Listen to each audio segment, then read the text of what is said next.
here's how you can fix Discord mobile notifications. First, open Discord and tap your profile picture in the bottom left corner. Then, tap on the settings option with the cog icon. Now, scroll down and select Notifications. Make sure the notification settings you want are enabled, including push notifications if that option is available.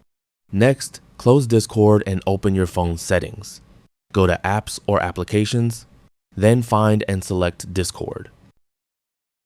Open Storage and select Clear Cache. Avoid selecting Clear Data unless you're prepared to sign back into Discord and reset the app's local data. Next, open the notification section and make sure notifications are allowed. Check that alerts aren't being blocked by Do Not Disturb, Focus Mode, or your phone's notification settings. Also, make sure Discord is updated to the latest version available for your device. That's all for this video. Thanks.